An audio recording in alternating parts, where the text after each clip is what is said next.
Okay, hi everybody. I'm Alan, and I'm an incoming junior at Lee High School in California. And my project was an obstacle avoiding robot. So basically, this is just a robot with wheels and motors and an ultrasonic sensor that also uses an Arduino and a motor driver to control the motors and ultrasonic sensor.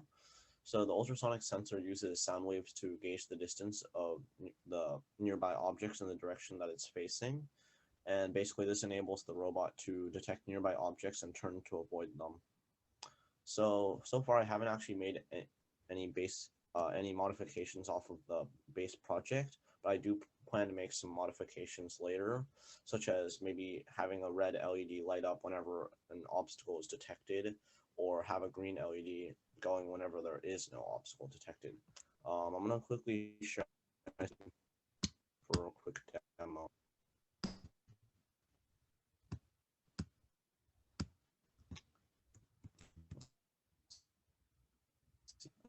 This.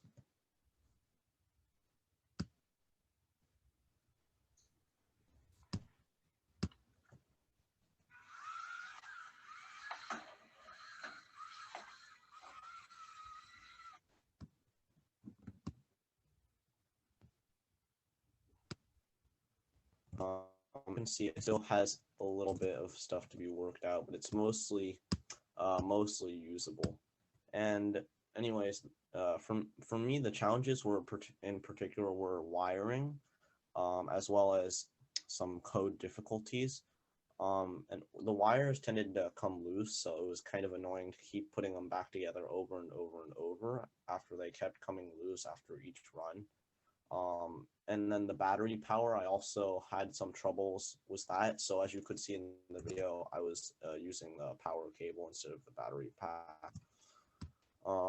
Anyways, my favorite part of the project was probably like physically assembling the robot. I enjoy actually being able to, touch the parts and put them together and fiddle with them. And what I learned about engineering was that it's a lot about just trying again and again until you succeed at whatever you're trying to do. That's great. Any questions for Alan?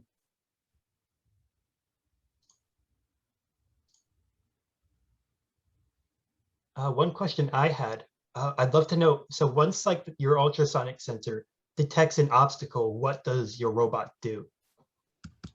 So basically the wheels on the right side will keep going forward, but the wheels on the left side will go in reverse.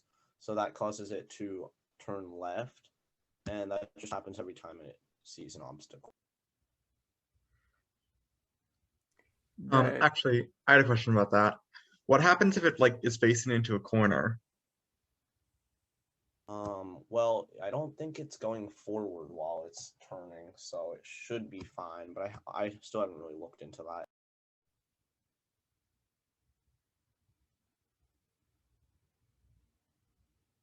that. So I also have a slightly similar question. So if you haven't looked into that, do you plan to further it by maybe turning one way and detecting if the obstacle is in that direction and then go the other way? So I guess basically my question is, do you plan to flush out its detection a little bit more in the future, or are you happy with your product? I might still test it some more and make some edits to the code to improve it.